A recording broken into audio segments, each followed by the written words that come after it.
नमस्कार दोस्तों, मैं शुभम यादव आप लोग के लिए लेके आ गया हूँ गणित का पेडागॉजी क्वेश्चन। दोस्तों इसमें मैं आपको 20 क्वेश्चन कराऊंगा मैथ्स गणित शिक्षण शास्त्र के, जो एग्ज़ाम में आने बिल्कुल तय है दोस्तों, क्योंकि ये बहुत बार एग्ज़ाम में आए हुए हैं और बहुत इंपॉर्टेंट क्वेश्चन है दोस्तों। तो इनको देखना ना भूलें। और आप लोग यदि पता होगा कि इसका आंसर, तो आप लोग अपना चेक कर सकते हैं कि आपका कितने मार्क्स आ रहे हैं, 20 में 20 कितने मार्क्स आपका सही हो रहा है। तो चलिए शुरू करते हैं दोस्तों। नमस्कार दोस्तों, मेरा नाम है शुभम यादव, आप देख रहे हैं शिक्षा संकल्प बाय शुभम। यदि चैनल पर पहली बार विजिट करें, चैनल को सब्सक्राइब करके बेल आइकन को प्रेस करना ना भूलें दोस्तों। चलिए शुरू करते हैं। पहला क्वेश्चन है, गणित शिक्षा में जोड़ तोड़ के उपयोग का प्राथमिक लक्ष्य क्या है?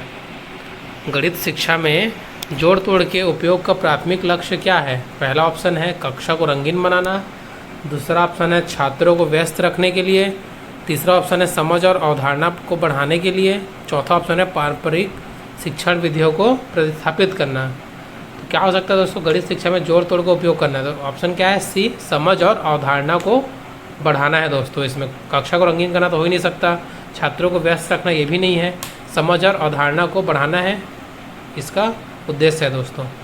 अगला देखते हैं क्वेश्चन है, कौन सी शिक्षण रणनीति छात्रों को अन्वेषण और समस्या समाधान के माध्यम से गणितीय अवधारणाओं को की खोज करने के लिए मार्गदर्शन करने पर केंद्रित है?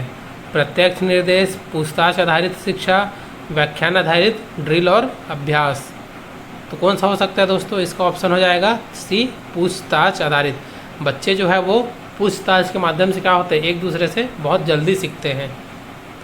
अगला क्वेश्चन देखते हैं, तीसरा है, गणित शिक्षण में रचनात्मक मूल्यांकन का उद्देश्य क्या है? रचनात्मक मूल्यांकन का उद्देश्य क्या है गणित शिक्षण में? तो पहला ऑप्शन है अंतिम ग्रेड आवंटित करने के लिए, शिक्षक के प्रदर्शन का मूल्यांकन करना, छात्रों को निरंतर फीडबैक प्रदान करना, छात्रों के पूर्व ज्ञान का आकलन करना। तो इसका ऑप्शन हो सकता है दोस्तों ऑप्शन सी, छात्रों के निरंतर फीडबैक प्रदान करना। छात्रों को क्या करना है? फीडबैक प्रदान करना है, ताकि वो अपना क्या करें, सुधार कर सकें। अगला क्वेश्चन है, निम्नलिखित में से कौन सा गणित में विभेदित निर्देश का प्रमुख सिद्धांत है? ऑप्शन ए है सभी छात्रों के लिए समान कार्य और सामग्री प्रदान करना, केवल रटने पर ध्यान केंद्रित करना, छात्रों की विविध आवश्यकताओं को पूरा करने के लिए निर्देश को अपनाना, कक्षा में प्रौद्योगिकी के उपयोग से बचना। क्या हो सकता है आप लोग बताइए?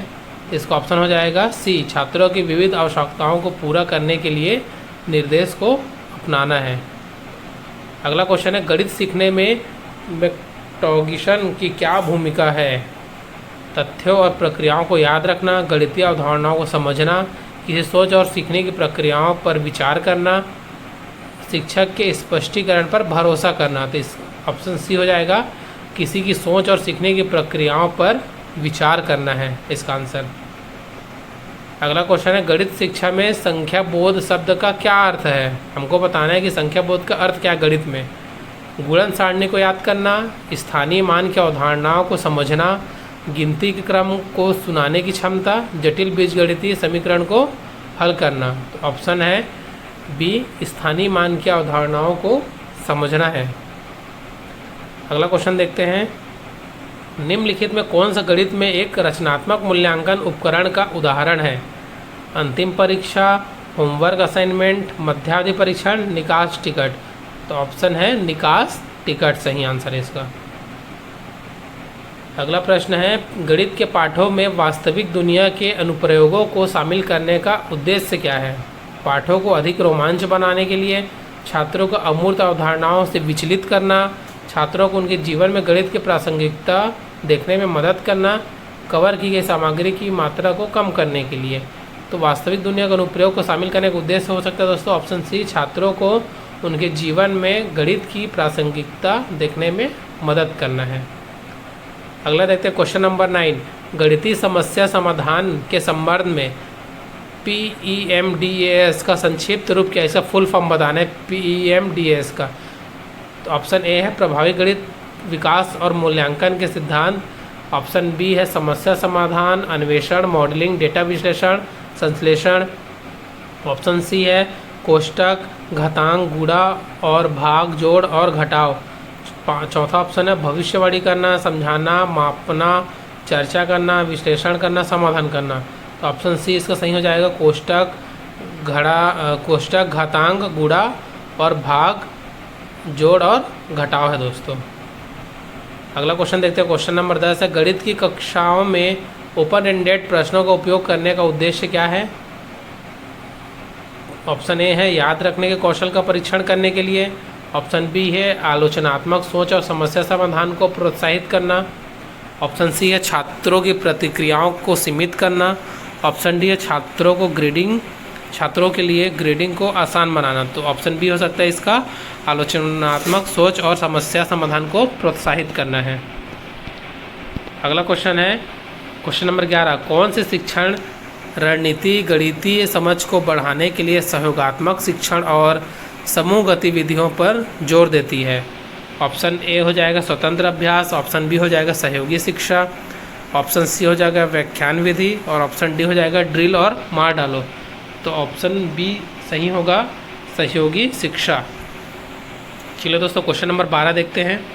आधुनिक गणित शिक्षा में प्रौद्योगिकी की क्या भूमिका है?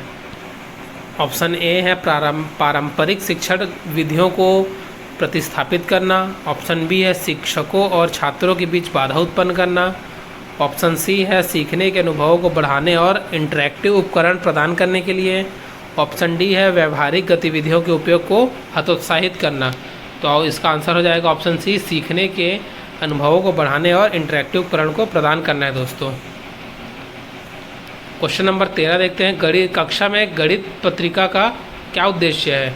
ऑप्शन ए हो सकता है व्यक्तिगत विचारों और भावनाओं को रिकॉर्ड करने के लिए, अनिवार्य लेखन कार्य पूरा करने के लिए, गणितीय प्रक्रियाओं और खोजों का दस्तावेजीकरण करना और उन पर विचार करना। ऑप्शन डी हो जाएगा पारंपरिक पाठ्य पुस्तकों को प्रतिस्थापित करना। तो इसका आंसर सी हो जाएगा गणितीय प्रक्रियाओं और खोजों का दस्तावेजीकरण करना और उन पर विचार करना है। चलिए अगला क्वेश्चन लेते हैं। क्वेश्चन नंबर 14, गणितीय आकलन के संदर्भ में निष्पादन कार्य क्या है? एक पारंपरिक कलम और कागज परीक्षण, एक ओपन एंडेड गतिविधि जिसमें छात्रों को ज्ञान और कौशल लागू करने की आवश्यकता होती है, एक बहुविकल्प प्रश्नोत्तरी, गति और सटीकता का परीक्षण करने के लिए एक समयबद्ध ड्रिल। तो इसका देखिए पहला ऑप्शन तो नहीं हो सकता पारंपरिक कागज कलम। ऑप्शन सी नहीं हो सकता बहुविकल्पी प्रश्न, मतलब प्रश्नोत्तरी से तो बच्चों को नहीं करना है। ऑप्शन डी जो है वो गति सटीकता परीक्षण का समयबद्ध ड्रिल, ये भी नहीं हो सकता। तो ये है ऑप्शन बी हो जाएगा, एक ओपन एंडेड गतिविधि जिसमें छात्रों को ज्ञान और कौशल लागू करने की आवश्यकता होती है। चलिए अगला क्वेश्चन देखते हैं। क्वेश्चन नंबर 15, गणितीय शिक्षा में विकास मानसिकता को बढ़ावा देने का क्या महत्व है? ऑप्शन ए हो जाएगा छात्रों को जोखिम लेने में से हतोत्साहित करना, बुद्धि के एक निश्चित दृष्टिकोण को बढ़ावा देना, सीखने और सुधार करने की क्षमता, दृढ़ता और विश्वास को प्रोत्साहित करना। ऑप्शन डी हो जाएगा प्रयास पर जन्मजात प्रतिभा को जोर देना। तो पहला ऑप्शन हतोत्साहित करना, ये तो निगेटिव वर्ड हो गया। ऑप्शन बी हो गया बुद्धि को एक निश्चित दृष्टिकोण पर बढ़ावा देना, ये भी गलत है। ऑप्शन डी देखते हैं जन्मजात प्रतिभा को जोर देना, ये भी नहीं है। तो ऑप्शन सी इसका सही हो जाएगा, सीखने और सुधार करने की क्षमता में दृढ़ता और विश्वास को प्रोत्साहित करना है। चलिए क्वेश्चन नंबर 16 देखते हैं। गणित शिक्षा के संदर्भ में STEM का संक्षिप्त रूप क्या है? गणितज्ञों को शिक्षित करने की सरल तकनीकें, विज्ञान, प्रौद्योगिकी, इंजीनियरिंग और गणित, पारंपरिक गणित पढ़ाने की रणनीतियाँ, शैक्षणिक विधियों का व्यवस्थित शिक्षण। तो इसका आंसर बी हो जाएगा, विज्ञान, प्रौद्योगिकी, इंजीनियरिंग और गणित। क्वेश्चन नंबर 17 देखते हैं दोस्तों। किस अनुदेशात्मक रणनीति में आसान समझ के लिए एक जटिल गणितीय अवधारणाओं को छोटे अधिक प्रबंधनीय भागों में तोड़ना शामिल है? मचान, व्याख्यान विधि, याद रखना, रटना। इसका उत्तर हो जाएगा मचान।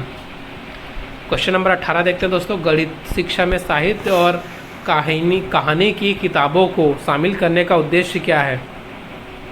छात्रों को गणितीय अवधारणाओं से विचलित करना। ऑप्शन बी हो जाएगा इस विचार को सुदृढ़ करने के लिए कि गणित केवल संख्याओं के बारे में है, साक्षरता कौशल को बढ़ावा देना और गणितीय अवधारणाओं को वास्तविक जीवन की स्थितियों से जोड़ना, पारंपरिक पाठ्य पुस्तकों को प्रतिस्थापित करना। तो ऑप्शन ए देखते हैं दोस्तों, विचलित करना निगेटिव वर्ड है। ऑप्शन बी देखते हैं केवल वर्ड आके, ये भी निगेटिव वर्ड है। ऑप्शन सी देखते हैं वास्तविक जीवन को स्थितियों जोड़ना, ये सही हो सकता है। लेकिन ऑप्शन डी देख लेते हैं, पारंपरिक पाठ्य पुस्तकों को प्रतिस्थापित करना। ये भी गलत ऑप्शन है, तो आंसर सी हो जाएगा। साक्षर कौशल को बढ़ावा देना और गणितीय अवधारणाओं को वास्तविक जीवन की स्थितियों से जोड़ना है। क्वेश्चन नंबर 19 देखते हैं। पारंपरिक बचपन की गणित शिक्षा में काउंटर या ब्लॉक जैसे मैनिपुलेटिव टूल का उपयोग करने का क्या महत्व है? तो ऑप्शन ए हो जाएगा पारंपरिक शिक्षण विधियों को प्रतिस्थापित करना, छात्रों को कक्षा के दौरान व्यस्त रखने के लिए, स्थानीय तर्क को बढ़ाने और अमूर्त अवधारणाओं की ठोस समझ को बढ़ावा देने के लिए। ऑप्शन डी है हाथ से सीखने को हतोत्साहित करना। तो पहला देखते हैं प्रतिस्थापित करना, ये निगेटिव वर्ड है। छात्रों को व्यस्त रखना, ये भी निगेटिव वर्ड है। ऑप्शन डी देखते हैं हतोत्साहित करना, ये भी निगेटिव वर्ड है।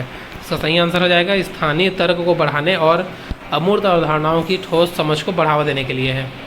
चलिए लास्ट क्वेश्चन देखते हैं दोस्तों आज का।